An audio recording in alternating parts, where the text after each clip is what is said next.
Um furo de propósito? Ô, já tá dando. Já tá dando?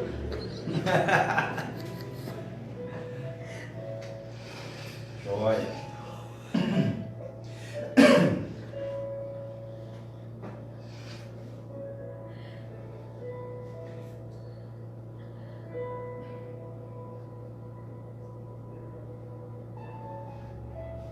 Estamos online.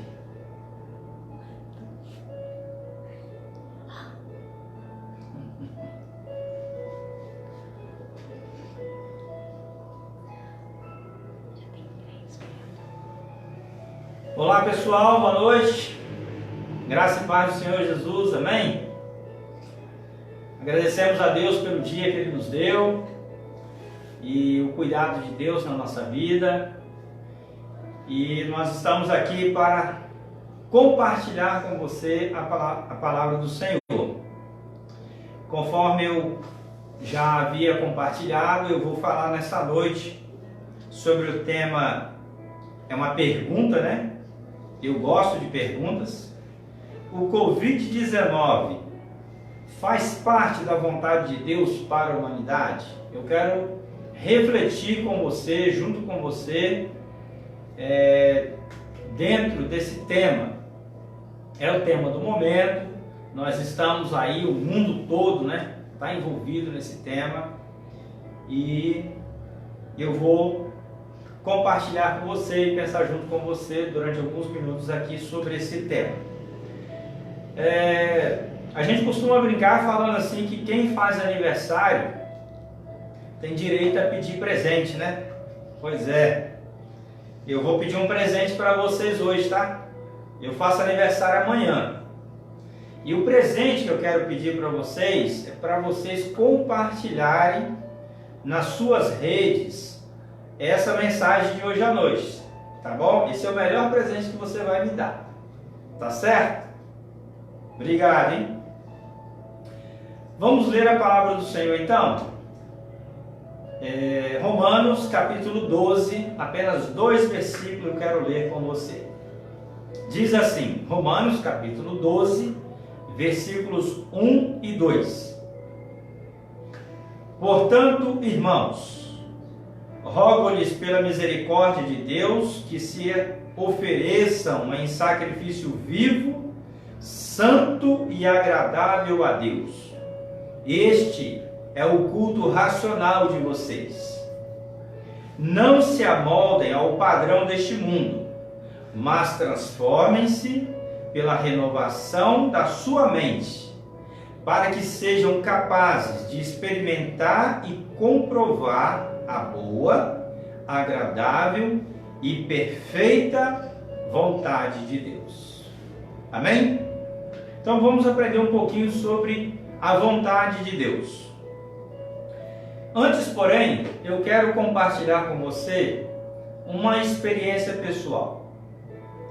Quando a minha filha mais velha era bem pequena, com apenas aproximadamente 2 aninhos, ela precisou ser internada.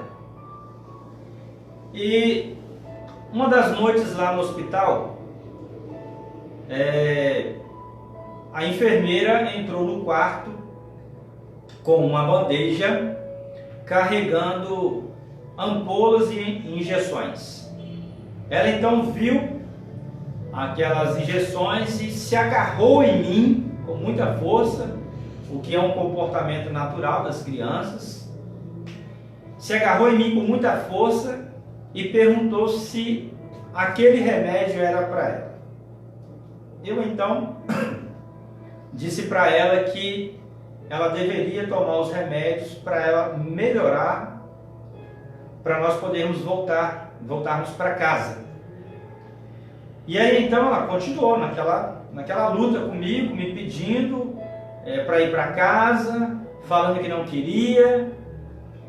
E eu então precisei fazer algo que você que é pai, tem filho como eu, sabe muito bem dessa experiência. Nós não gostamos de ver os nossos filhos sendo furados ou maltratados de nenhuma forma, mesmo que seja ali um medicamento. E eu então, além de eu não atender o pedido da minha filha, eu ajudei a segurá-la para que a enfermeira pudesse aplicar a injeção nela.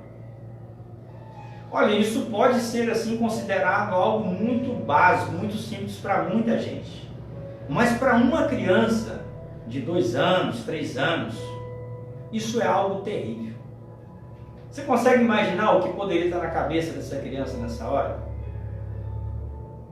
Ela pediu algo para o pai, nesse caso a mim, e eu não fiz. Além de eu não atender o seu pedido, eu colaborei para o seu sofrimento. Então, que pai sou eu? Que pai malvado. Um pai que diz que ama, mas ele colabora com o sofrimento da criança. Que pai agiria dessa forma?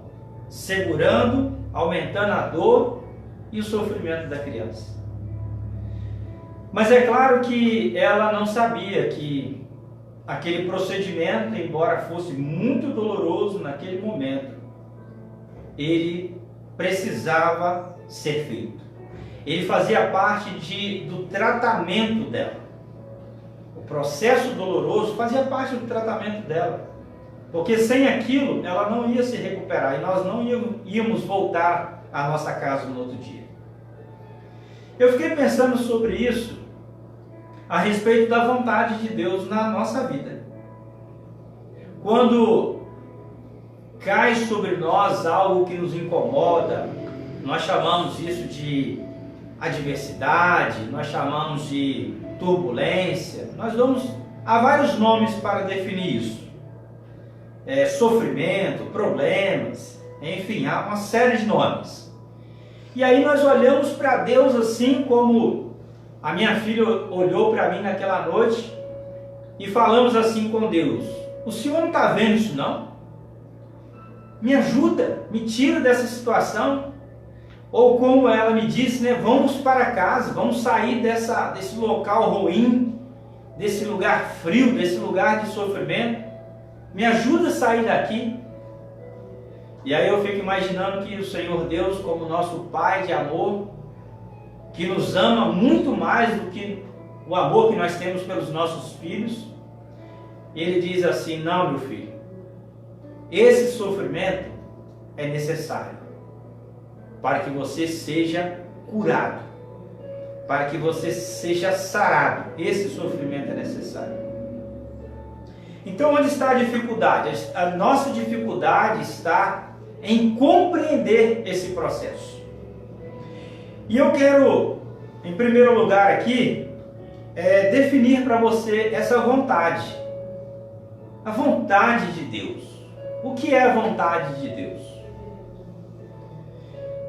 Primeiro eu quero dar a você uma breve definição a respeito dessa vontade de Deus, ou da vontade de Deus.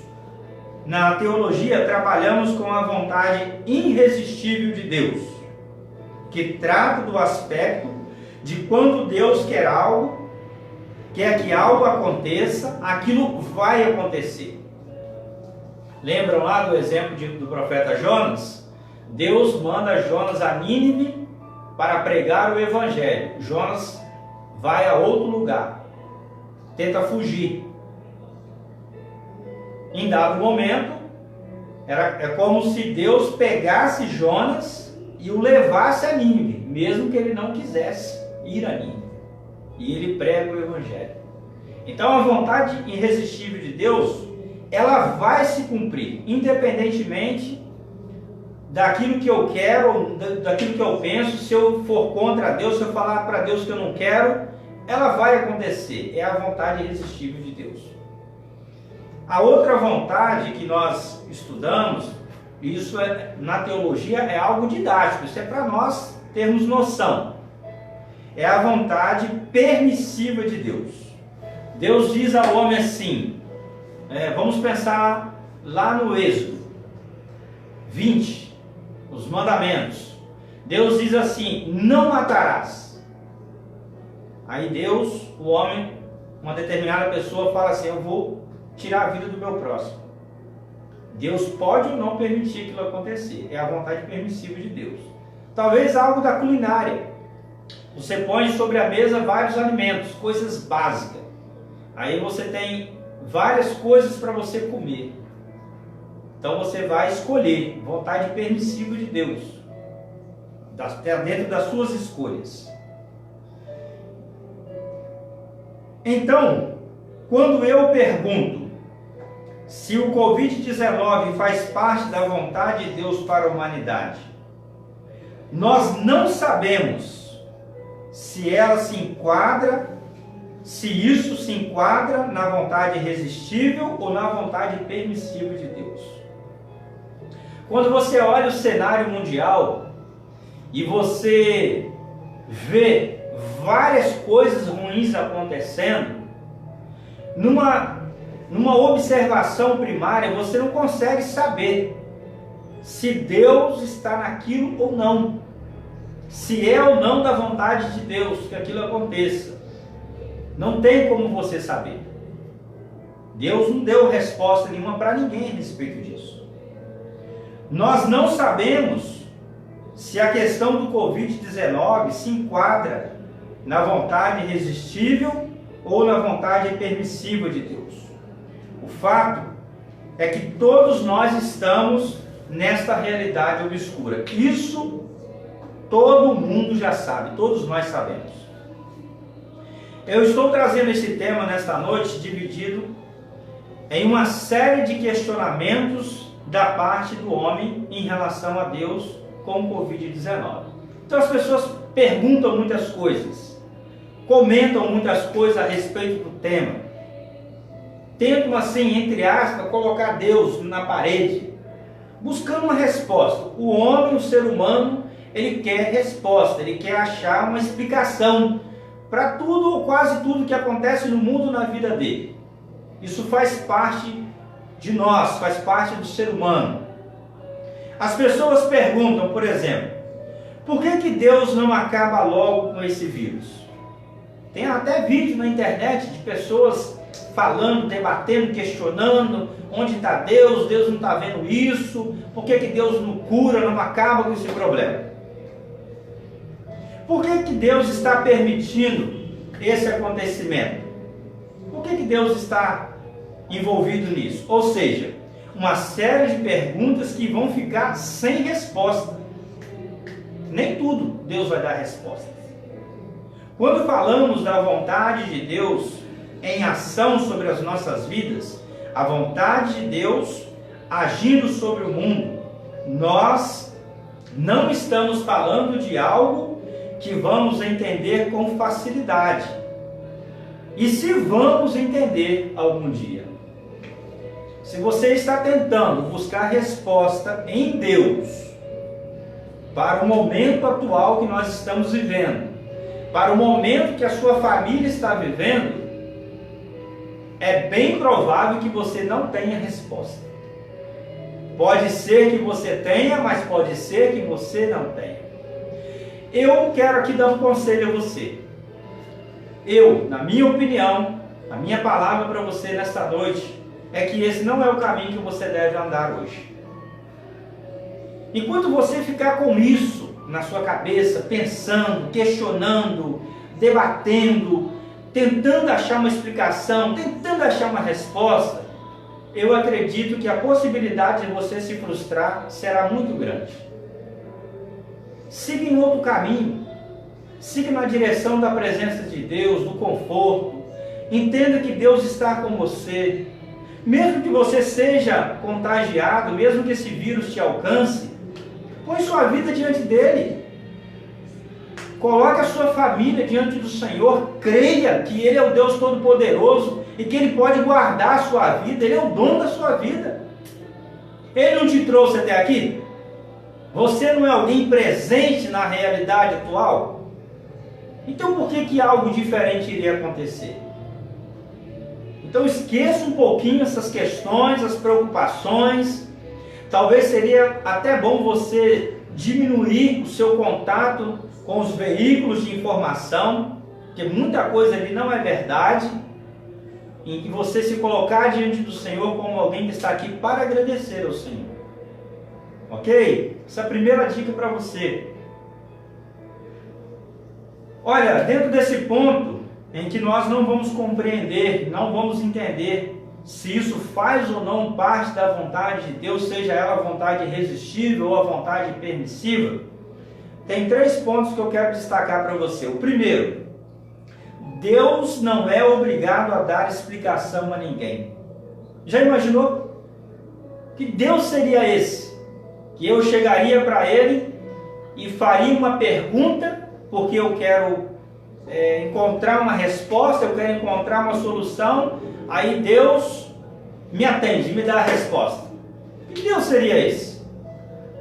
Segundo, os seus planos são insondáveis. Como o finito poderá compreender o infinito?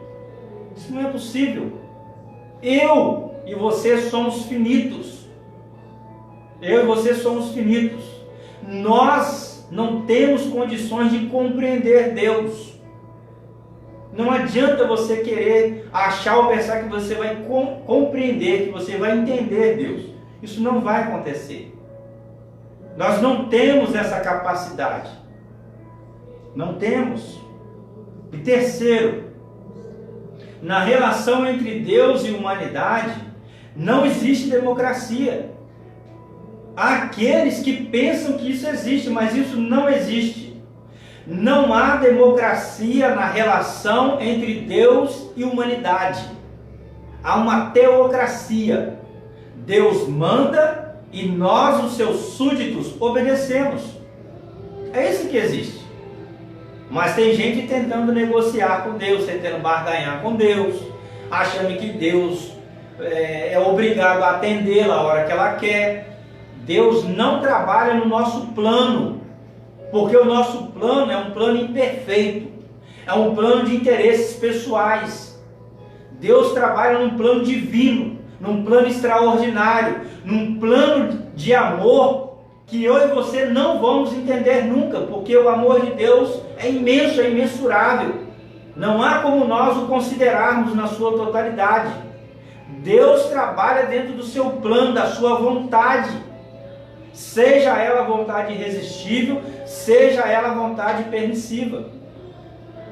É Ele agindo, é Ele trabalhando do jeito que Ele quer, a hora que Ele quer, da forma que Ele quiser fazer. Então não sou eu que determino isso. Isso é determinado pelo Deus eterno, Criador dos céus e da terra. O egoísmo do homem é tão assim homocêntrico que o leva a pensar que Deus é para ele um servo. O egoísmo do homem chega a ser tão grande, tão enorme, que ele chega a pensar que Deus é um servo que está à sua disposição. Deus não é essa pessoa. Ele não é um ser que está à minha disposição 24 horas para fazer o que eu quero. Deus é o que é para me servir. Há aqueles que também pensam dessa forma. Deus é o que é para me servir, para me atender. Esse é um entendimento totalmente equivocado. Questões do tipo: por que Deus está permitindo que esse mal chamado Covid-19 surgisse no mundo? Por que Deus permitiu que esse mal chamado Covid-19 chegasse no mundo, espalhasse pelo mundo? Essa é uma questão que está sendo levantada no nosso tempo. Talvez a pergunta deveria ser a seguinte, penso eu: por que Deus não deveria permitir? Já repararam que quando um mal, quando algo assim que ruim nos atinge, há aqueles que gostam de jogar a culpa em Deus? Onde está Deus? Deus não existe? Ele é o Todo-Poderoso? Por que não resolveu essa situação? Aí as pessoas começam a procurar alguém para servir de bode expiatório. e chegam até colocar Deus nessa posição. Mas a pergunta, ela deveria ser feita ao contrário. Por que Deus não deveria permitir? Por que Deus tem que me livrar de todos os males que possam acontecer comigo? Por que Ele tem que fazer isso? A verdade é que Ele não tem que fazer nada, coisa alguma. Ele não tem que me abençoar, Ele não tem que me livrar do mal, Ele não tem que curar a minha dor, Ele não tem que livrar dos meus problemas, não tem que curar as minhas doenças. Deus não tem que fazer coisa nenhuma. Ele não está obrigado a nada. Se assim o fosse, Ele não seria chamado de Deus. Se assim o fosse, Ele não seria o Criador, o sustentador dos céus e da terra. Ele não está condicionado à minha vida. Nunca esteve e nunca estará. Mas nós ainda assim temos a petulância de irmos na direção que nos agrada. O Eterno não está aqui para satisfazer a vontade de ninguém.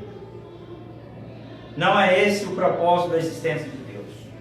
Ele é o Rei dos reis, o Senhor dos senhores, e trabalha por meio dos quais o homem nunca poderá compreender. O que nós sabemos sobre Deus? Nós sabemos sobre Deus até o ponto em que Ele se permite ser conhecido por nós. Esse é o limite. O limite do que eu sei sobre Deus é até o ponto em que Ele se permite ser conhecido por mim.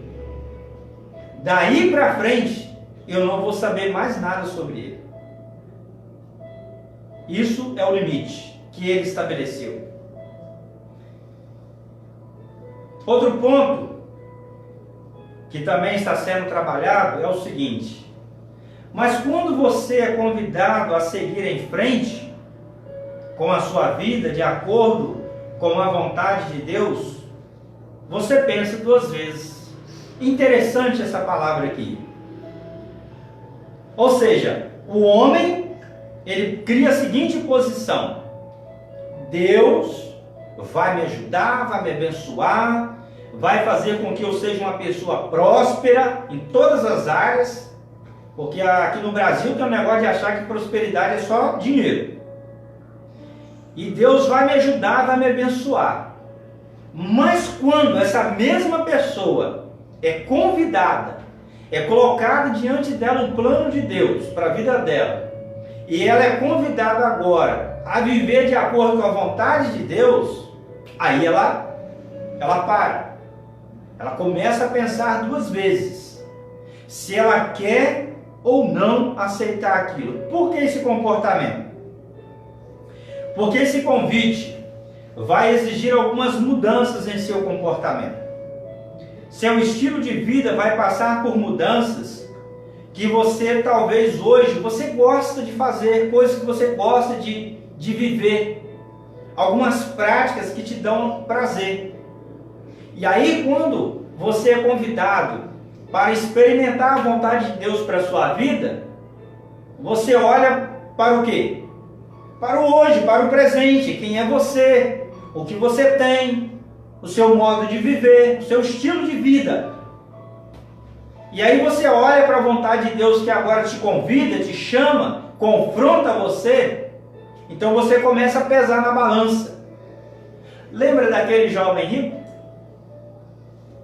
Que foi até Jesus com muito dinheiro, muita sabedoria, conhecimento da Bíblia, e perguntou para Jesus: bom mestre, o que eu devo fazer para ter a vida eterna?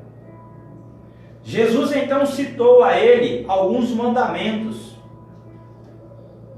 ama teu próximo, não matarás, não roubarás, não cometerás adultério.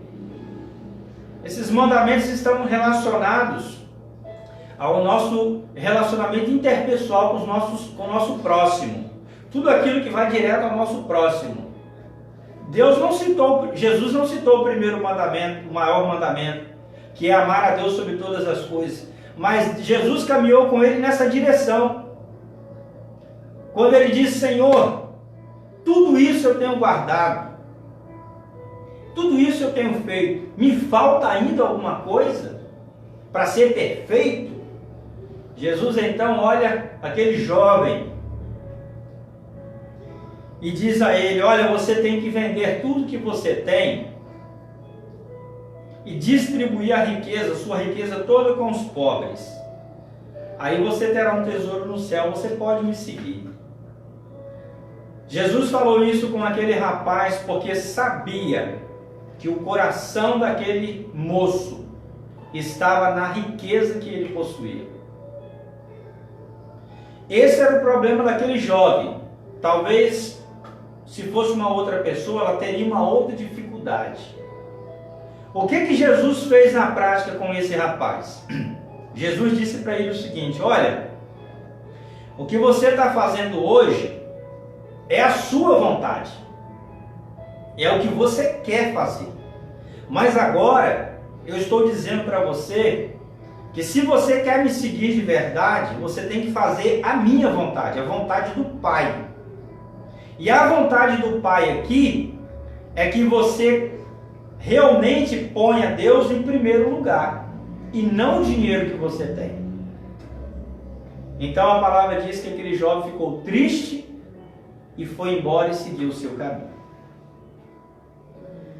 Então a minha medida, ela diante de Deus não é nada. A minha vontade diante de Deus não é nada. É a vontade dele que precisa prevalecer.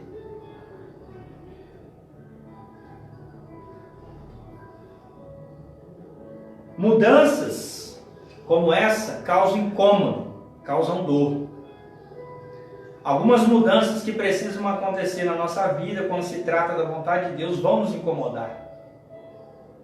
Porque nós estamos apegados a algumas coisas. E onde está a pessoa que vai buscar isso? Será que existe alguém que quer isso? Aquilo que vai causar dor, sofrimento? Algumas que querem. Pastor, como que eu faço isso? O texto que nós lemos tem essa resposta. Olha o que diz o versículo 2.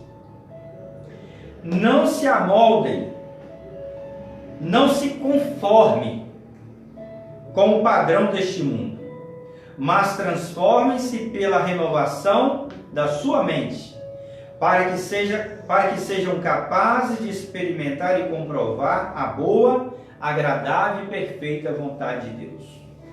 Paulo diz aqui à igreja, e diz a palavra de Deus, diz a nós hoje, que se nós queremos realmente viver, ter uma vida dentro da vontade de Deus, de acordo com a vontade de Deus, vivermos de forma que agrada a Deus, primeiro nós não podemos viver de acordo com o mundo.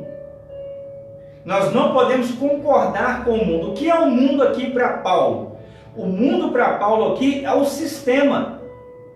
É esse mundo corrupto que nós vivemos, esse mundo de pecado, mundo de mentira.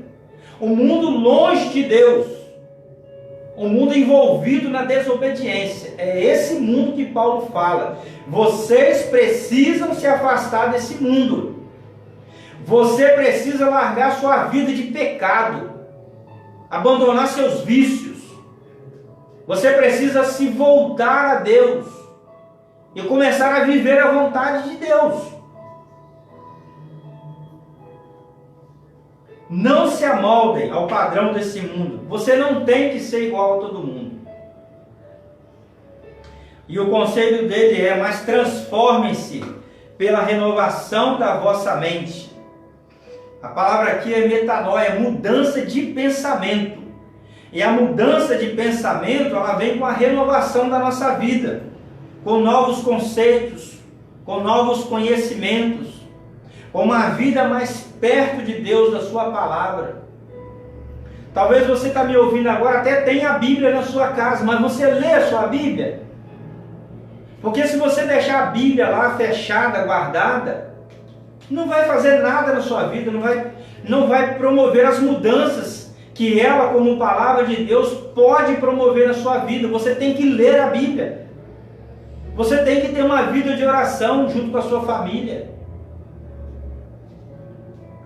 Porque se você não fizer isso, a sua mente, o conhecimento que você tem hoje, o entendimento que você tem a respeito de Deus hoje, de você também, não vai mudar. Você não vai ser transformado. E Deus quer transformar você. E Ele diz também, isso vai dar a você a capacidade de experimentar e comprovar a boa, agradável e perfeita vontade de Deus. É interessante que quando você olha para uma determinado fruto, até o momento você, mesmo que você o conheça, mas aquele que está ali, você só vai saber o seu sabor se você provar. Se você experimentar, aí você sabe. E você vai poder comprovar se aquilo é bom ou não. Você tem que testar. Como que você vai saber se a vontade de Deus para a sua vida é boa, perfeita e agradável? Você tem que provar. Você tem que experimentar a vontade de Deus. Aí você vai saber como que ela é boa, como que ela é agradável e como que ela é perfeita. A vontade de Deus tem todos esses sinônimos, todos esses significados, porque ela vem de Deus. Porque aquilo que vem de Deus é bom porque Deus é bom. Atributo de Deus. A vontade de Deus é agradável, porque Deus não vai fazer outra coisa por você, a não ser se revelar a você como um Deus agradável, um Deus que vai produzir satisfação em você. E você terá também alegria, prazer em viver a vontade de Deus. E ela também não tem como ser, ela não vai deixar de ser perfeita, porque também isso é um atributo de Deus. Deus é perfeito, Deus é completo, Deus não tem algo que eu possa acrescentar a Ele. Ele é um ser perfeito. E ao experimentar a vontade dEle, eu vou entender que a vontade dEle é perfeita como Ele é perfeito.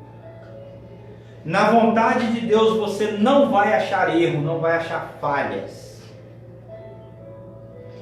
E outro detalhe que eu quero finalizar com você falando sobre a vontade de Deus.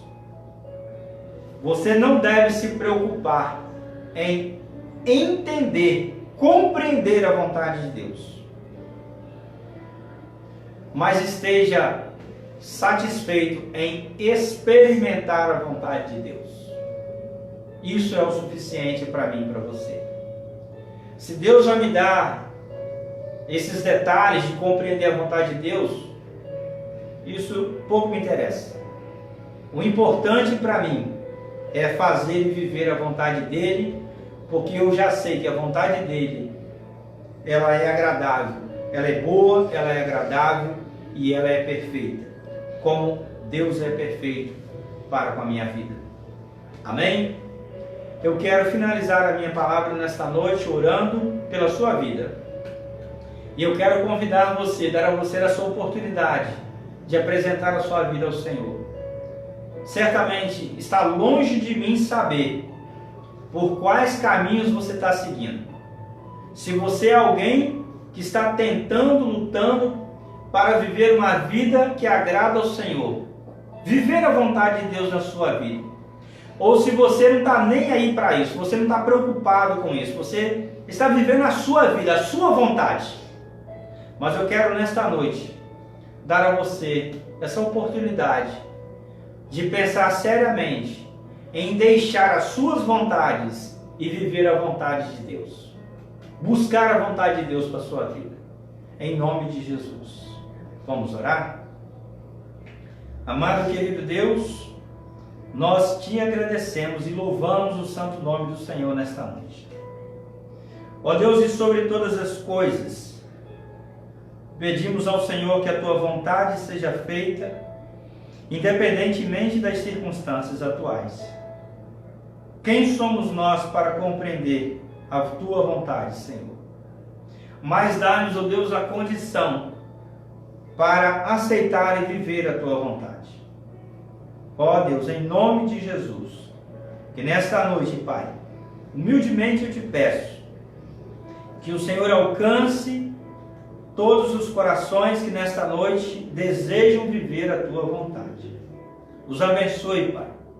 Dê a eles força, dê a eles a capacidade de entender que a vontade do Senhor ela é soberana. A vontade do Senhor, ela vai se concretizar. Por isso, Pai, no nome de Jesus, que o teu amor, Pai, que a graça do teu Filho Jesus e as consolações do teu Espírito Santo, elas estejam, Deus, sobre todas as famílias nesta noite, sobre todas as pessoas, aqui na nossa comunidade, na cidade onde nós moramos, aqui em Colatina, no estado do Espírito Santo e no nosso Brasil e no mundo. Assim eu te peço a tua graça e as bênçãos do Senhor, não porque merecemos, mas porque dela necessitamos. Em nome de Jesus nós oramos. Amém. Deus o abençoe e dê a você uma semana muito abençoada, muito próspera, muito feliz, e que o Senhor acalme o seu coração, que você volte o seu coração, o seu pensamento também ao Senhor. Amém? Procure viver a vontade de Deus. Leia a sua palavra. Ore ao Senhor. Em nome de Jesus. Amém.